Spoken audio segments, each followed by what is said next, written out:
Sziasztok! Üdvözlök mindenkit itt a Klasszik Kaszni legújabb adásában. Ma bővítjük a csatorna Volkswagen gyűjteményét két transporterrel, a kisbusz Rozival és a pickup Fricivel. A T2-es transportereket 67-től 79-ig gyártották. 72-ben történt egy kis facelift, az előtte szerelt példányokat T2A-nak, majd az utána gyártottakat T2B-nek nevezték. Itt van például Frici, aki egy 68-as, és Rozi, aki pedig egy 75-ös példány. A különbségek az autók több részén is megfigyelhetőek, például Frici dobfékeket és bogaraktól örökölt dísztárcsát kapott, míg Rozi már tárcsafékeket és újfajta krómozott dísztárcsákat kapott. A különbségek az autó orrán és fenekén is megfigyelhetőek, például Rozi már újfajta lökhárítót kapott, illetve Frici még kislámpás, és Rozi pedig már az újfajta nyújtottabb lámpás. Ebben a videóban Rozit, a 2B transportert fog nektek bemutatni, akit annak ellenére, hogy nagyon szépen és igényesen restauráltak, oldtimer minősítést nem kaphat. Miért? Mert a tulajdonos, illetve az előző tulajdonos is több módosítást végzett rajta, amiket aztán a restaurálás során megtartottak.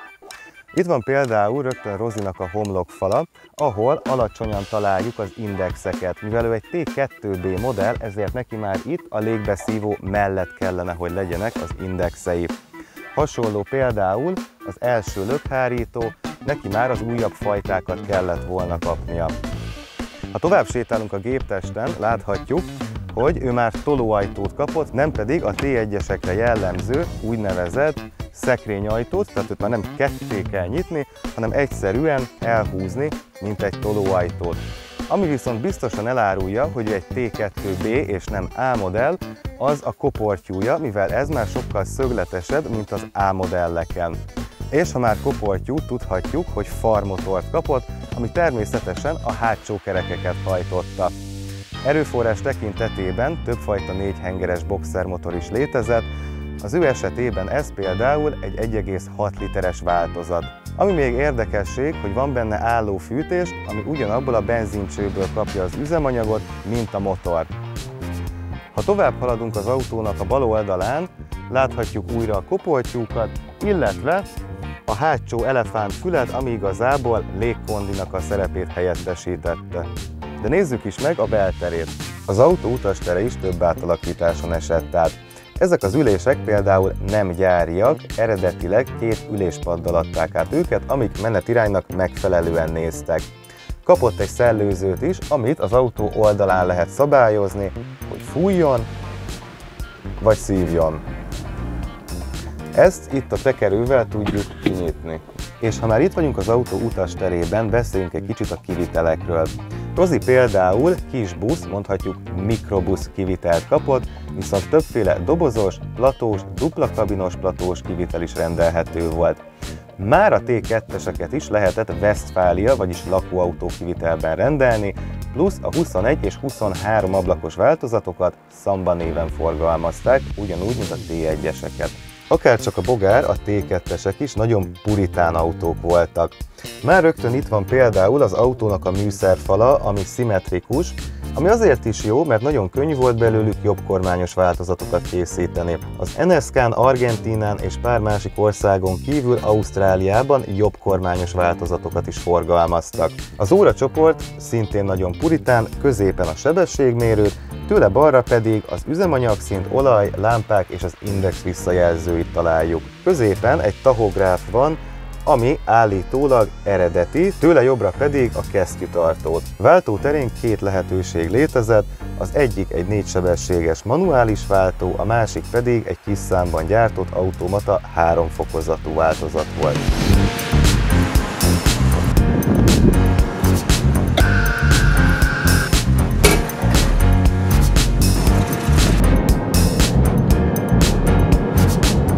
...1991-ben én autókereskedésben dolgoztam, és ott kaptam egy céges autót, és ez egy T2-es volt, egy Custom Wagen, ami ugyanilyen, mint a Rozi, csak nem üvegek voltak benne, hanem levezelt volt, tehát olyan egy teherautó volt, zárt dobozos, és Kundendienst felirattal, ugye hát még az osztrákoktól jött át, és én akkor nagyon beleszerettem, de tehát az az élmény, hogy egy nagy kormánykereket tekersz, és közben alig pörög a motor, és 80 a világ végéig elmegy, ez valami hatalmas, és nagyon-nagyon imádtam a hangját is. Még érettségizni is azzal mentem egyébként annak idején.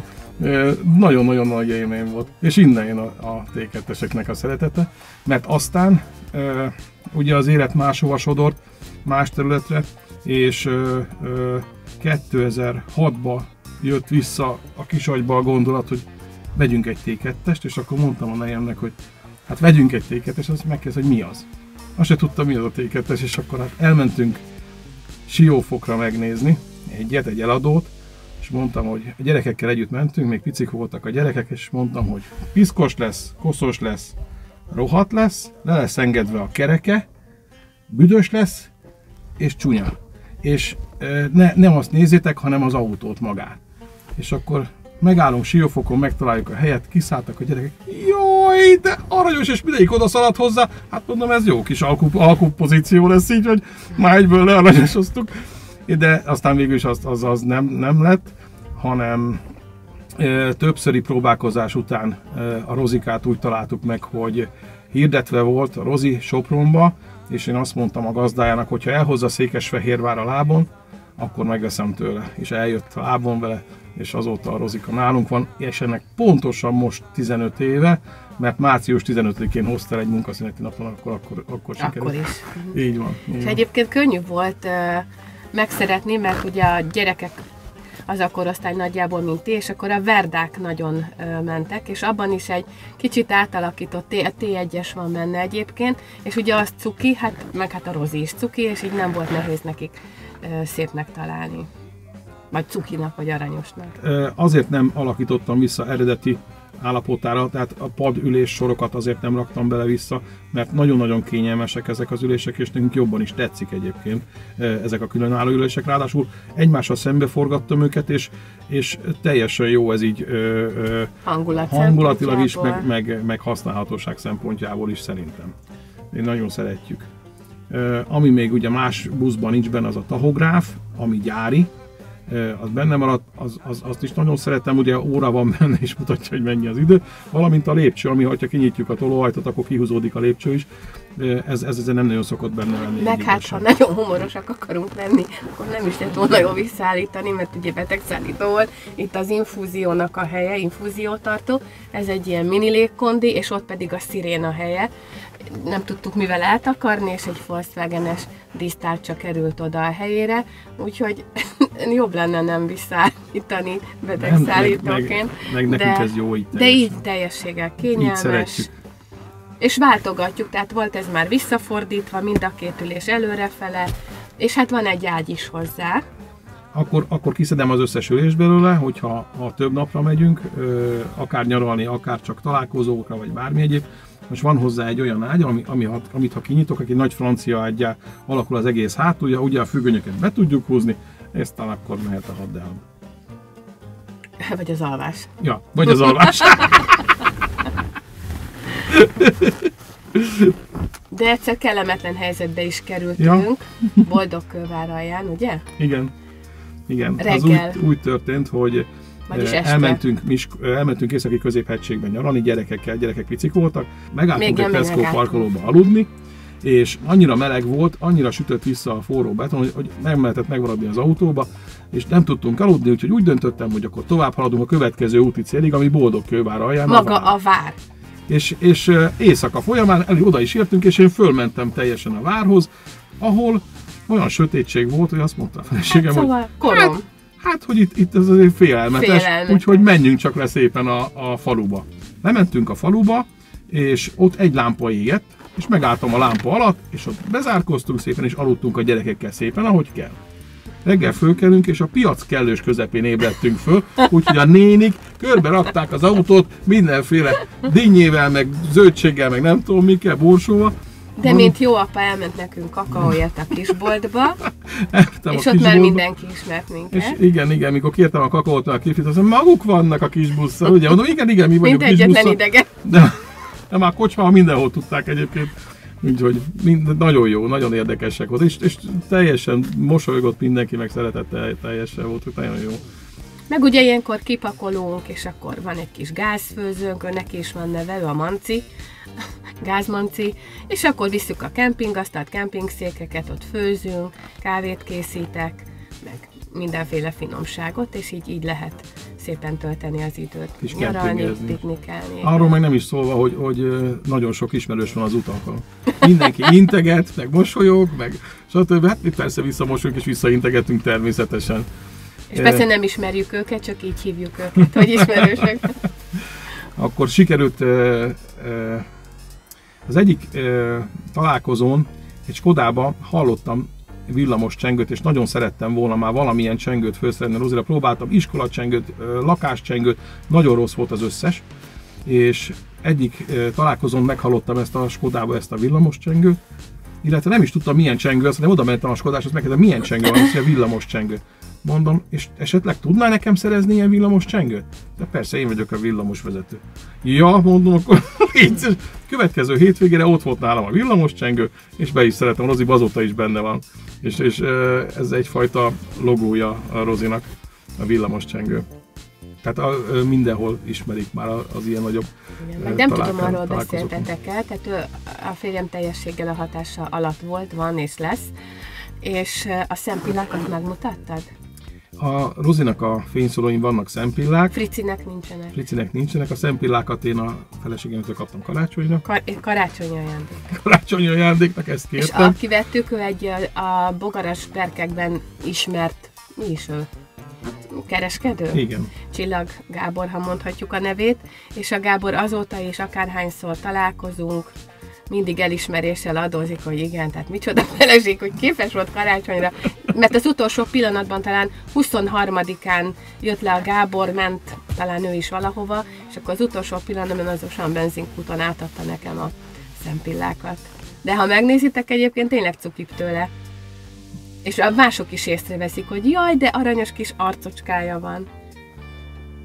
Egy olyan 20 éve már körülbelül, hogy mikor a gyerekek megszülettek, én aztán végül ott hagytam egy pár évre az iskolát, nyitottuk egyébként mi Fehérváron az egyik nagy hipermarketet, és aztán onnan vissza már nem a régi iskolámba mentem, tehát nem fehérvári nagyiskolába, hanem egy picike kis ékszerdoboz magyar almás, ez 20 kilométerre van Fehérvártól, gyönyörű bakony vértes ölelésében a Sörédi hát, és hát amikor kikerültem, még viszonylag normális osztálylétszám volt, ilyen 15-16, ami akkor se volt túl magas, de aztán ugye, hogy az országos tendencia is azt mutatta, hogy csökkent a gyereklétszám, sajnos Almáson is, és ilyen 9-10 gyerekeknél már örültünk osztályonként.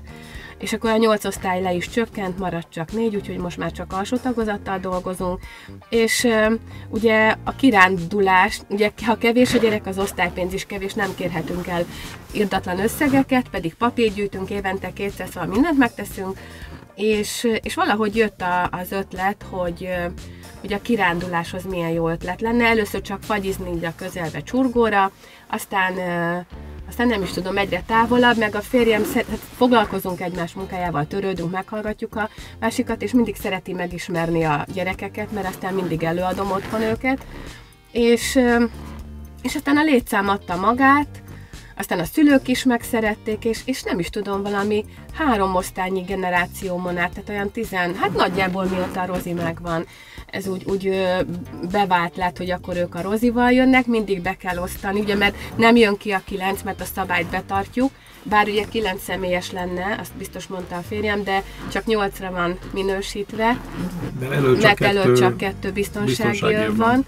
És szóval nem hágjuk szét vagy fel a szabályt, és akkor mindig jön velünk szülő is, és akkor hol oda, hol vissza, felváltva utaznak, de az utolsó osztályomnál, hát talán ők voltak a legfanatikusabbak, ott maguk a szülők is fantasztikusak voltak, és ott ők is már azon viaskodtak, hogy ők is ki akarják próbálni, szeretnének beleülni, illetve ugye még az is nehezítette, hogy igazságosak legyünk, hogy más elől utazni, és más hátul, és akkor ilyenkor hazafele, mikor már fáradtak voltak, akkor a Mintamókus Fennafántól kezdve az összes dalt végig énekeltük, nagyon-nagyon jó hangulat, és ami érdekes, és mindig Ha eljött ugye mindig velünk a Gabi, ő is kapott külön ajándékot, mindig kerestek csupa T2-es dolgokat, T2-es szőnyeg, akkor nem tudom, ha majd megnézzük a kis matchboxokat, horgoltattak nekem T2-es kisbusz, azt kimondottan egy házaspár külön, akkor olyan tablót készítettek, ahol ők, a gyerekek buszon ülnek bent a Roziban, úgyhogy majd megmutatom, úgyhogy csupa az a ballagási tablójuk. Volt, hogy 2 napos osztálykirándulásra is mentünk velük Szegedre, nagyon jó hangulatban, és hát azóta mindig nyomon követik még a mai napig, ha Rozikának azért vannak előéletei, meg reméljük lesz is még, és akkor mindig lájkolják, valahogy így részeseivé váltak, és ez így még értékesebb számukra is. Hát én meg nagyon hálás vagyok nekik, hogy ez nekik ilyen fontos volt. Meg hát ugye nem utolsó szempont, hogy a jövő generációt is kicsikét meg beleültetjük a bogarat a kis agyukba, hogy hát lehet veteránozni, és lehet ilyen szinten is csinálni az egészet, hogy az élmény részét megcsinálni, és hogyha nekik ez élmény, gondolom, akkor majd mikor felnőnek, akkor ők is szeretnének egy ilyet. Biztos, hogy lesz közöttük olyan, akit megfertőzött ez a hangulat, igen. Ezt az egész motorhangot, meg magát ezt az egész vezetési élményt megélni, megtapasztalni, hát valami fenomenális. Én imádtam vele menni azzal a képkel. És tulajdonképpen utána jött vissza, mondom 2006-ban ez az igény, hogy de jó lenne egy olyan busz, és de jó lenne egy olyat szerezni még valahogyan. És amikor a Roziba beleülök, ugyanazt az illatot érzem. Ugyanaz megcsap, és teljes, és mindig mosolyogva vezetem, és nagyon szeretem a Rozit vezetni, imádom. Meg a Fricit is természetesen. És a kettő között is van különbség, már azért is, mert a Frici az még egy ilyen friss, új minden rajta, az még nagyon nyersebb, sokkal nyersebb a Frici. Hát a Rozival már ugye összenőttünk, tehát ez már sok egészen másképpen megy a dolog, de teljesen más, ott minden egy kicsikét olyan erőteljesebb, meg más. A Rozikával meg ilyen simulékonyabb a dolog. Meg tudod, benne van a büszkeség, hogy megmentettük. Rozit annyira nem is kellett, hogy nem volt kimondottan rossz állapotban, akár úgy is meg lehetett volna tartani, mint betegszállító, de a Frici nagyon-nagyon lepukkant állapotban volt. Ő mondtad, hogy méteres gazban állt, gyakorlatilag a személyig fölért nem fű volt az a csoda, tudja mi volt, gaz, és bánatos volt a szeme, de nem vicc, komolyan rettenetes, úgyhogy a Fricin minden teljesen fel lett újítva, ő otéztethető lenne. Tehát ha találunk egy szerető gazdát, mert hát nem mindegy, hogy ki veszi meg, akkor a Frici otéztethető. Igen. Mert ő neki tényleg az utolsó alkatrészig minden vadonatúl gyönyörű. Hát Rozika is nagyon szép más szempontból, hát de őt most megint kellene majd. Nem látszik igen. Rajta, mert vigyázunk rá, de mi tudjuk, hogy lehetne azért hány év lassan? 15 után, mint ahogy a normál autóknál is, most már megint kaphatna egy kis frissítést. De Rozi az teljesen más, ő a szívünkhöz nőtt, ő már velünk fogja tölteni a nyugdíjas éveit teljesen, tehát ő itt marad nálunk. Én úgy gondolom, hogyha a lottóm meg a szerencse mellénk áll a Frici is, mert igazából én vagyok az, aki szeretném a Fricit eladni, de nem azért, mert nem szeretem, vagy nem találom szépnek. Most is, hogy kiraktátok otthon nálunk, gyönyörűnek látom, csak igazából nem vezetem én, és így kicsit ilyen szempontból luxusnak számít, de nyilvánvalóan, ha jönne egy alkalom, és mondjuk nyernék a lottón, akkor nem kéne mennie, akkor én is azt mondanám, hogy maradjon.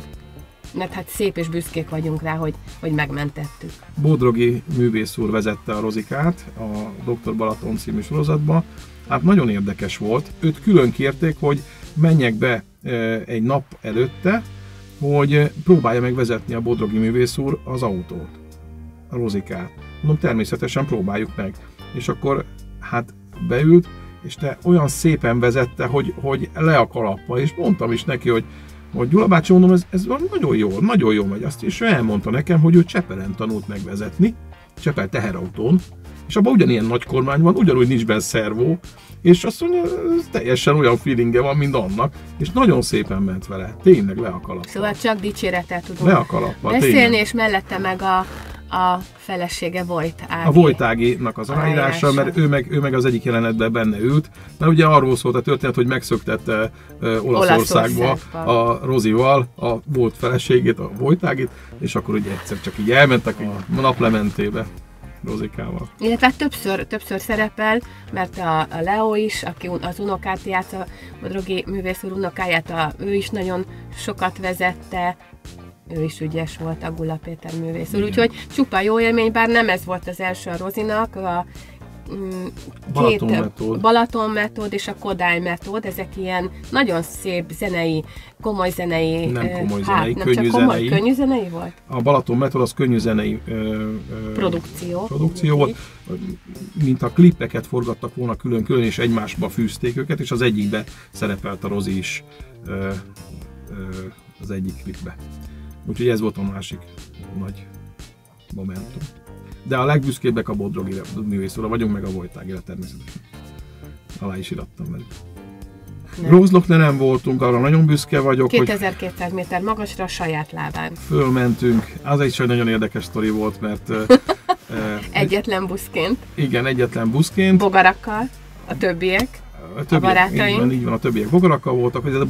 A Volkswagennek volt ez a tesztpályája, ami fölmegy a Grossglocknerre, ami föl Szerpentinnel megy föl, és hát oda fel kellett mennünk, és hát ugye mi mindig lemaradtunk, mert ez a szegény Rozika, ez lassabban tudott fölmenni, mint a bogarak, mert azok fölmentek. Tegyük hozzá, hogy a terkebog, vagyis természetkedvelő bogarasok köre csapat fogadott be minket, alig, hogy megszereztük a Rozit. Tulajdonképpen családi, baráti kapcsolatok alakultak, a mai napig tartjuk a kapcsolatot, és amúgy is szerettük egymást, de gondolom akkor is megvártak volna minket, hogyha csak ott vagyunk.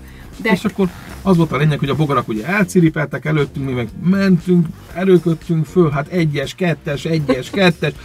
Megrakodva. Megrakva minden, és akkor ahogy utolértük őket, ezek megvártak minket mindig a pihenőnél. Na, megjöttek a gabiek, akkor indulhatunk. Mi meg nem pihettünk sosem. Már nem is mi, hanem szegény Rozi nem tudott hanem csak mentünk folyamatos. És akkor, hát amikor a legvégén, mikor már épp a csúcs előtt voltunk, és ugye megyünk fölfelé döcögve, és akkor így visszanéztem az egyik szerpentinen, és láttam, hogy Jézus Mária, mekkora sort húzunk magunkra, de nem tudtak előzni, nem fért el, ugye egy autós előzésre nem volt ott hely, és így hátra nézek, Jézus Mária, mi lesz itt, és elkezdtek dudálni, és így visszanéztem, és mindenki csak így mutatta. Tehát senki nem türelmetlenkedett, inkább mindig mosolycsal az emberek arcára. Nyugodtan menjünk, csak nem saját senki sem, menjünk csak föl szépen. Nagyon-nagyon, ez eszméletlen. Különben, igen, azt kérdeznéd, hogy mit kaptunk a Rozi által, akkor barátokat. Mondjuk mondhatjuk azt, hogy nagyon sok életre szóló barátságot. A legnagyobb hozadéka egyébként a Rozinak ez. Igen. Hogy kiváló embereket ismertünk meg, és még a mai napig is összejárunk. Ha nem is napi szinten, de tartjuk a kapcsolatot, tudunk de bármikor tudjuk egymást keresni, és számíthatunk is egymásra. Abszolút, így van, nagyon jó. És mindig hazahozott bennünket. Sose volt semmiféle olyan probléma, hogy valahonnan is vontatni, vagy hazahozni. Mindenhonnan hazahozott bennünket, mindenhonnan. Nagyon ügyesen. Szoktunk vele beszélgetni. Mert lelke van, de a Fricinek is. Úgyhogy. De ez komoly, hogyha nem indul, mert a Gabi haragosabb, akkor én szépen szólok. Tényleg hihetetlen, mint hogyha kicsit nem lennénk normálisak, biztos nem is vagyunk, de akkor elindul. Abban a pillanatban elindul. Szót fogad és elindul. Ja, és a Frici, különben Nagy Franc, a másik autónk megérezte, hogy el akarjuk adni.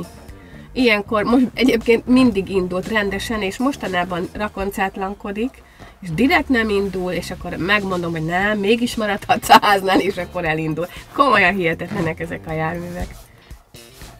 Vagy hát legalábbis mi így fogjuk fel, hogy ilyen lelkük van. Legnagyobb tervünk a jövőben az, hogy szeretnénk egy kicsit újra, egy picit több pénzt ráfordítani, és a betegségeit meggyógyítani. mert hogy tehát minden szempontból végtelen hálával tartozunk neki, nem csak a barátokért, akiket kaptunk általa, meg a csodálatos családi nyaralásokért, nem csak ezért, hanem tehát a saját belekerülési költségét, vagy nem is tudom, hogy kell ezt pontosan mondani, mindig meghozta, úgyhogy én azt gondolom, hogy az a minimum, hogy ő ezt visszakapja. Jó lenne például majd a tetőkárpitot, nekem az a régi nagy vágyam, azt kicserélni, különben nem olyan nagyon nagy összeg, úgyhogy azt, meg hát ami még most úgy nem látszik és szépnek látszik, azokat egy kicsit újra fényeztetgetni, vagy nem is tudom, még mit. Más nem nagyon. Felújítani, de fel kell újítani most már. Ez a jövőbeli terv a Rozikával. Tehát valahova mindig menni kell. Ha más nem, akkor megmondom őszintén, akkor legalább én szoktam vele mindig egy kört menni, mert ez nekem egy kikapcsolódás, tehát kikapcsol az agyam, és imádom vezetni. Igen. Nagyon jó, nagyon jó. Bár most viszonylag nagy létszámú az osztályon, most másodikasok, 16-an vannak, ami ugye lehetetlen teszi csak a Rozival való közlekedést, de ott van olyan anyuka, aki hát mindig vágyakozott rá, amikor látta, tehát ismertem korábbról, úgyhogy fagyizni biztos, hogy megint 2 adagban valahogy elvisszük őket, tehát a mostani osztályom sem maradhat le, meg még nem is tudod, de kitalálták a szülők, hogy hát tavaly nagy busszal voltunk, ami le a kalappal minden rendben volt, de hát nagyon sokba került, úgyhogy személyautók, meg hát valószínűleg megint a Rozi kirándulni is el fog jönni, majd június elején, meg hogyha megint adódik, igen, de biztos szívesen eljössz. Adódik Szerbia, vagy valami, ami annyira nincs messze. Nagyon szeretjük a pécsi veterán találkozót, az is nagyon jó. A Gyoma Endrőd is élmény, ha nem is minden évben, de 2-3 évben azért visszamegyünk. Bocsánat, hogy eszembe jutott a Pázmándi veterán találkozó, hát az kihagyhatatlan. Meg Csaba is, Kerkuska Csaba egy fantasztikus ember, ajánlom, hogy esetleg őt is keressétek, csodálatos járművei vannak mindenféle tekintetben, meg maga a személyisége csodálatos. Meg azok az emberek is egyébként, akikkel ő körülveszi magát. Úgyhogy igen, Pázmándot se hagyjuk ki sose. Úgyhogy mindig van. Nincs így előre tervezve, hogy most ekkor mondjuk, hogy akkor még beleülünk és megyünk, és ez a csodálatos. De jövünk ide, tehát hogyha a Csaba, Nyakas Csaba, az Iszka-Szentgyörgyi veterános barátunk hívna, akkor ide is el szoktunk jönni, ahol most a felvétel zajlik. Hova? Ahova csak. Ahova csak tudunk menni. Tudunk. Meg időnk engedi. Meg úgy... Ezt a kis buszt a Rozika és a Fricinek a Frigyéből született, nem? Én csináltam. Csak kategória. Én csináltam. Hát egy téren át pingálgattam, meg próbáltam úgy olyan kinézetűre megcsinálni, mint a Rozikát. Tehát a belseje az bordó lett, bordó szőnyeggel, ugyanúgy, mint ahogy itt van. Ugye fehér tetővel, fehér felnikkel, és hát próbáltam olyanra csinálni, mint a Rozika. El voltam vele oprozódva. Csak ebből nem lehet érteni, hogy ez teljesen ilyen milliméteres alkatrészek, meg centiméteres alkatrészekre teljes totál szétszedve. Beterítve a konyhaasztalt. Ja, sokat szenvedtem vele, de nem baj. Az étkezőasztalt. De nem baj. Ezzel is így. Télen meg ilyenekkel foglalkozom. És azt is mondd el, hogy minden karácsonyra, névnapra, születésnapra kapok egy téket. Hát igen, ez nem könnyű. Szerintem azon kevesek közé tartozunk, Boka Pista barátunkat leszámítva, aki a Terkevog vezetője, neki nálunk nagyobb gyűjteménye van, de most már nagyon nehéz beszerezni, jó előre kell gondolkodni, mert már nincs forrás. Tehát akkor is rohanni kell, megnézni van, vagy nincs, mert ugye én sem emlékszem már mindegyikre, és akkor igen, tehát ez a sértődés lenne belőle, ha nem lenne T2-es, de a T1-es nem jó, tehát csak T2-est vehetek. A T1-est még azért lehet elvétve találni, de T2-est nagyon-nagyon nehéz. Tehát kintről, leginkább külföldről érdemes, vagy ott tudok próbálkozni. És én még azért is ilyen büszke vagyok, hogy nem kell neki magyarázni, hogy mi a különbség a T1-es. Hát azért simán mindent úgy Kenny vágja. Ellene magyarázni. Úgy Kenny vágja, hogy nagyon jó. Nagyon jó.